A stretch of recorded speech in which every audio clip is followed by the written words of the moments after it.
Good evening to you all, and thank you for joining us here on Rwanda Television News tonight. We do hope you had yourselves a productive Tuesday. Now here's a sneak peek of our edition. On Tuesday morning at the Kigali Golf Resort, President Paul Kagame chaired the Presidential Advisory Council, a platform that brings together Rwandan and international experts to exchange ideas and advice on Rwanda's development. The Ministry of Local Government has announced that by the 2028-2029 fiscal year, all buildings where services are provided at the local government level will have been renovated, and most local administrative services will be offered digitally.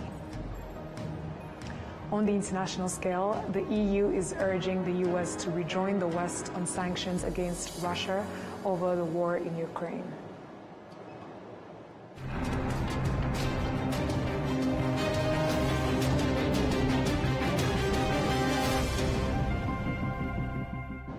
Once again, we're glad to have your company tonight, coming to you straight from the heart of Africa, Kigali, and I bring you tonight's edition is Martina Abera. Let us start off by informing you that on Tuesday morning at the Kigali Golf Resort, President Paul Kagame chaired the Presidential Advisory Council, a platform that brings together Rwandan and international experts to exchange ideas and advice on Rwanda's development.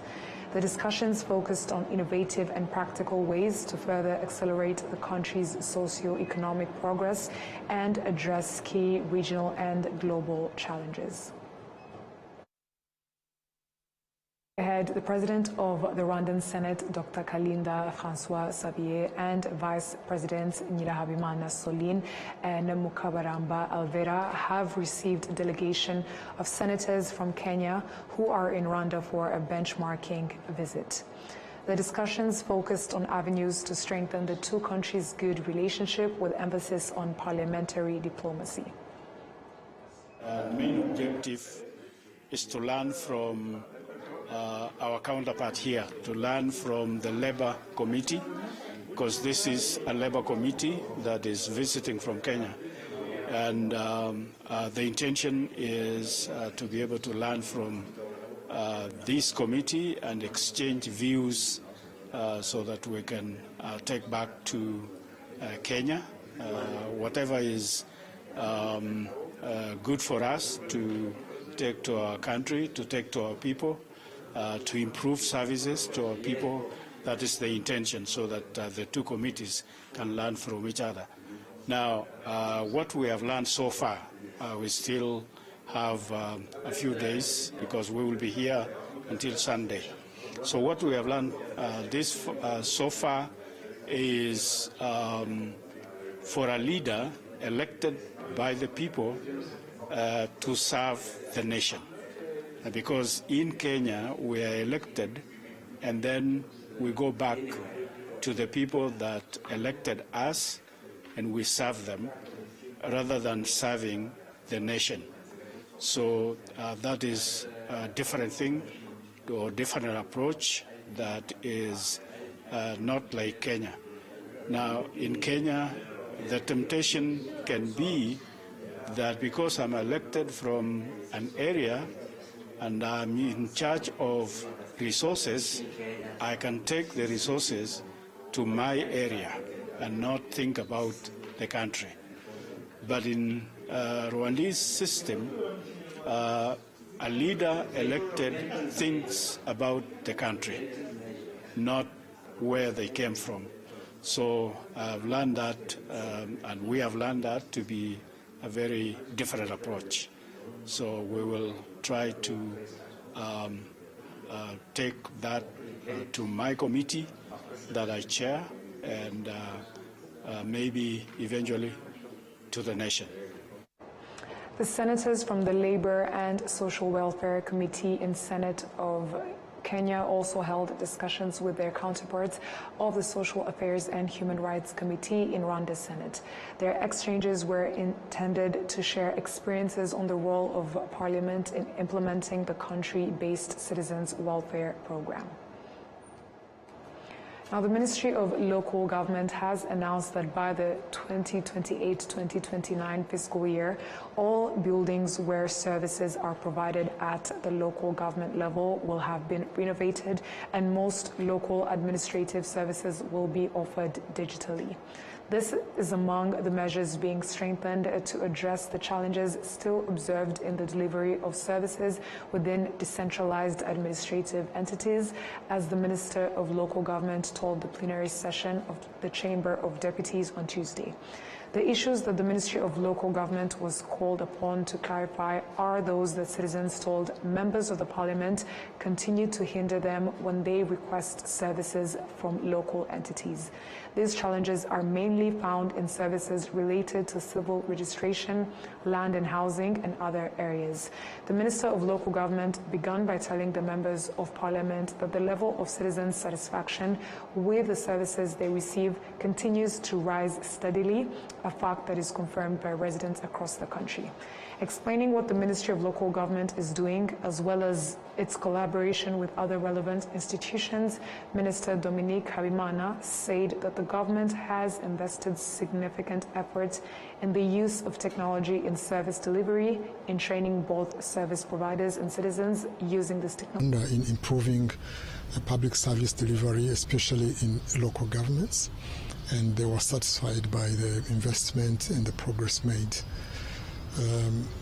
These investments were mainly through digitalization of services, especially by ensuring that services are provided through the Irembo platform, and which showed that citizens can now access services easily and access them faster. Of course, we discussed also the different challenges that still exist as far as public service delivery is concerned, and these are related, first of all, to digital literacy, the fact that we still have people who are yet to understand and become conversant with the use of the technologies. But solutions such as Bikorere campaign, which goes around the country to educate citizens on how they can actually access the services by themselves, have proven to be successful, whereas the number of citizens who access services by themselves digitally has continuously increased. So this will continue, but also in terms of ensuring that the systems are upgraded as relevant, and that the staff responsible to provide services are trained on a regular basis to ensure that the quality of service delivery keeps improving. After listening to the Minister's responses and the strategies presented, the plenary session of the Chamber of Deputies expressed satisfaction and confirmed that it will continue to monitor the implementation of these measures.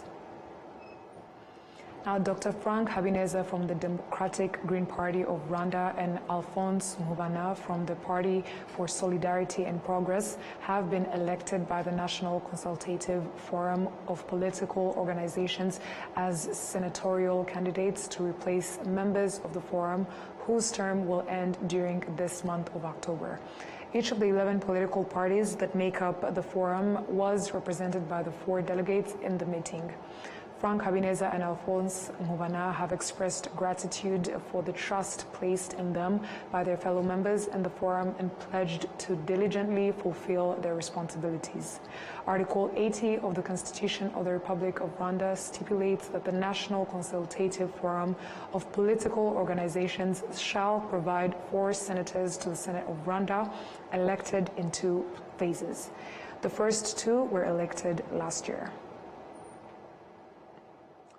The East African Legislative Assembly on Tuesday passed a bill of the EAC Customs Management. We have more coming from Adam Squizera.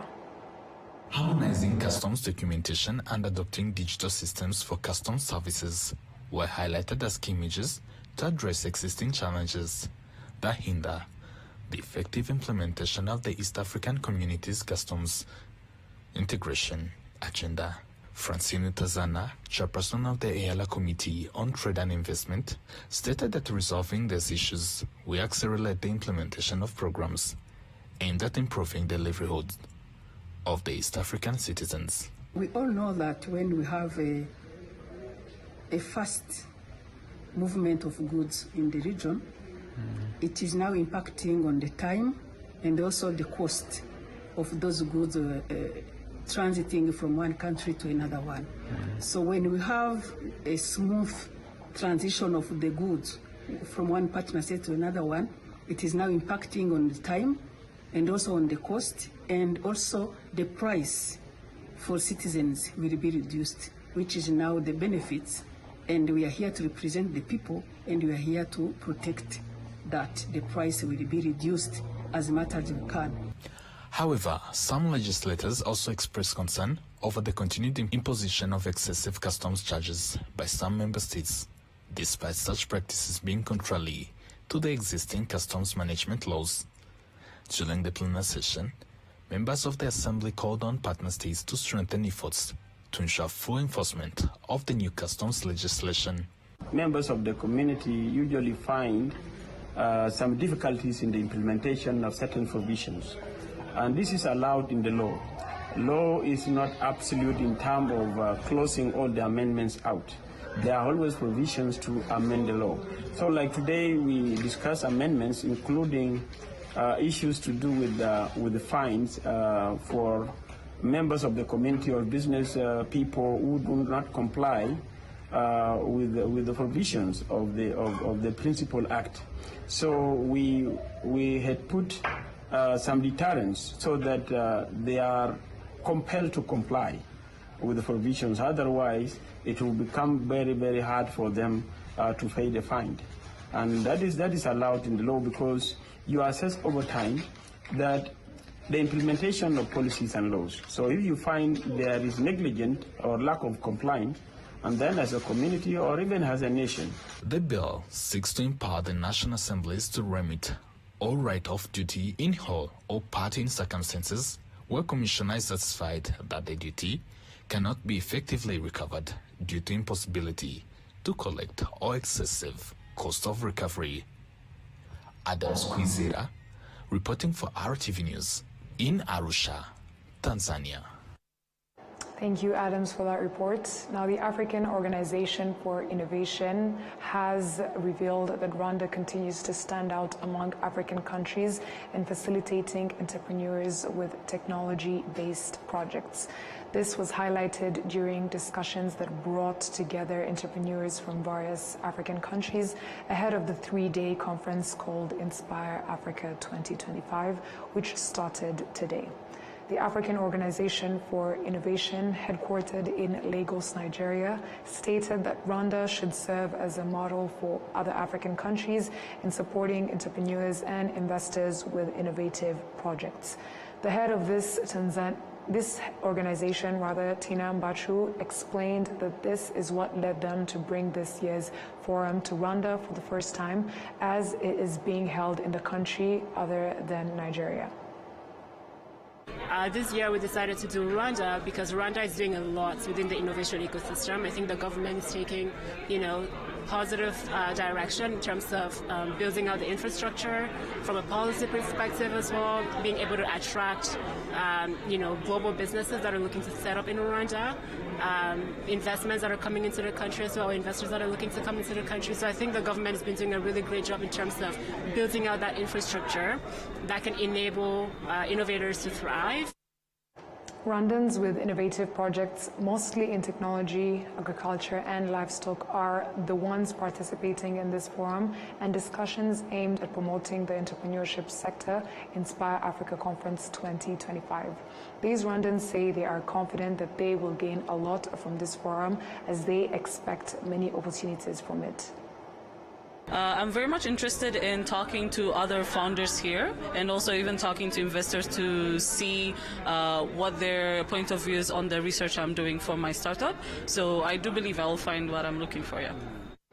An expert in innovation and technology project development and a member of the team that supports emerging entrepreneurs in Africa, Chidi Afulezi, explained that the current challenges are different from those of the past because artificial intelligence now provides quick solutions. The key thing is understanding what problems you're solving. That's, if there's one thing you take away from it, is you need to understand the problem. You don't just say, I have a solution, and then you launch it. So when you attend a masterclass like this, or if you're doing coaching with me or any of the coaches inside, we emphasize that. What is the problem, right? And make sure that you understand how to attack that problem. And you don't want to solve the problem just entirely. You step by step, you experiment, you test, you validate. This conference aims to raise the capacity of entrepreneurs by equipping them with up-to-date knowledge to improve their products and deliver them to consumers using technology. The Innovate Africa Foundation aims to empower over 100,000 entrepreneurs from different African countries to access a consumer market of more than 10 million people by 2030. All these efforts are part of broader goals to help the African continent build capacity in innovation and achieve self-reliant and sustainable development.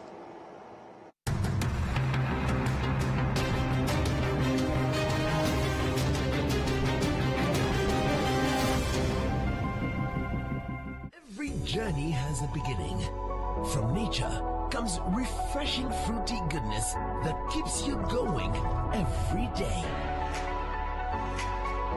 With every pack complementing life's best moments. Not one, not two, but 5 different fruity flavors. And this journey keeps giving. Introducing Inyanji's new fruity juice flavors, guava and cocktail. Now available at your nearest shop. Always ask for Inyanji. Nyiri muto arababwiraga data bati ntabwo agira umukamo mwinshi utunze inka, ariko nigeze acika intege. Mama akinjira mu bucuruzi harabamubwiraga bati ntabwo watera imbere udakorera mu iduka rigezweho, ariko ntibyamusubije inyuma, yakoranaga umwete. Njya muri kaminuza harabanshidikanyagaho bavuga ko nashobora kaminuza naturuka mu muryango wifashije, ariko byaragiye nanditse amateka mashya. Igihe cyo gutera ishema umuryango wanjye kigeze, bamwe bakomeje kumbwira bati ntabwo watera umuryango wawe ibyishimo n'ishema, ariko narabishoboye. Hari abakekaga ko nasigira umurage ukomeye abankomokaho, ariko ubu mfite uruganda rutunganya amata. Banki ya Kigali yabaye umufatanyabikorwa wanjye mu rugendo rwose, inzozi zanjye zibimamo. Bigereho.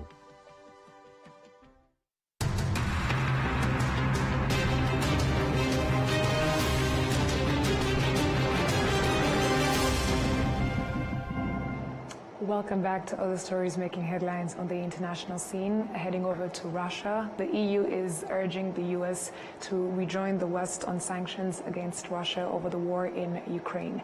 The EU's sanctions envoy has stressed that sanctions are working and that he hopes that the US will return to a policy of applying new sanctions against Russia. Euronews with the details. Military and Russia experts say Putin is testing NATO and Western unity over its alarmingly frequent drones and fighters sent into European airspace. Meanwhile, the EU is pressing ahead with its 19th package of sanctions over the Kremlin's full-scale invasion of Ukraine. The sanctions include bringing forward the date for a ban on Russian LNG gas into the EU.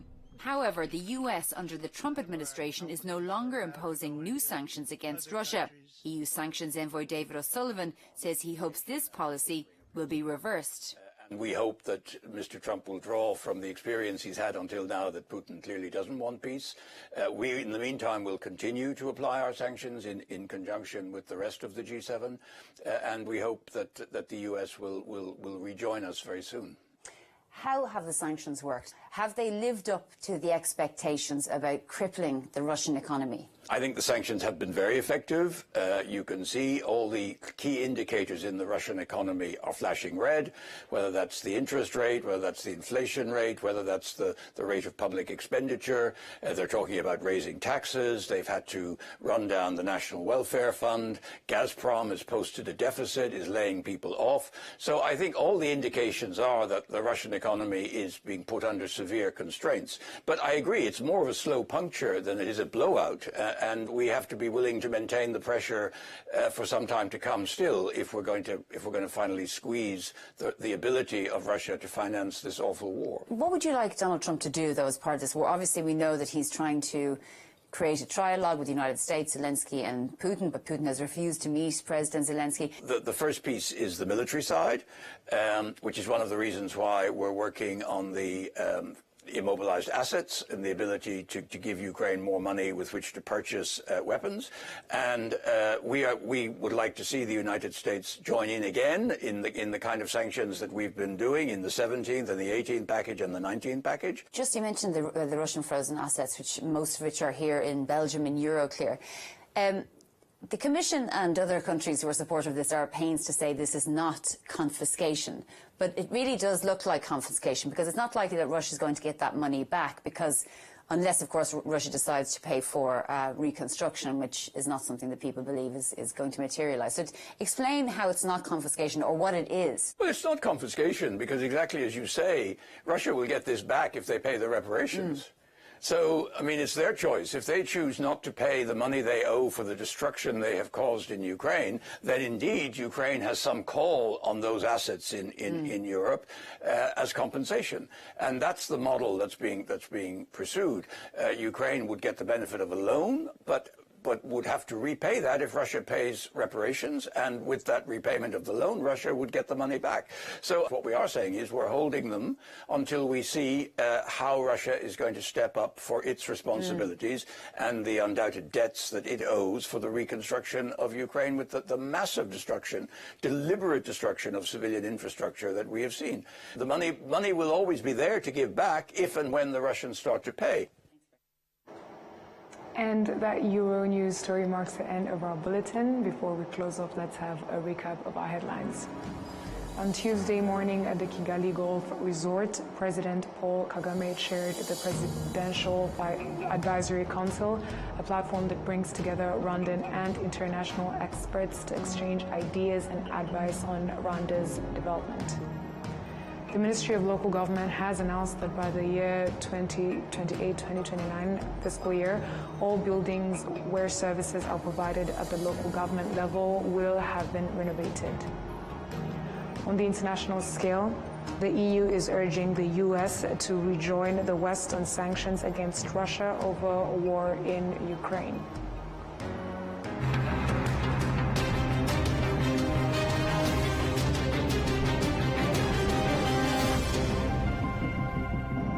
And on that note, we have come to the end of tonight's English News Bulletin. On behalf of the news production team, as well as the technical team, thank you for sticking with us. And until next time, stay safe and have a good night.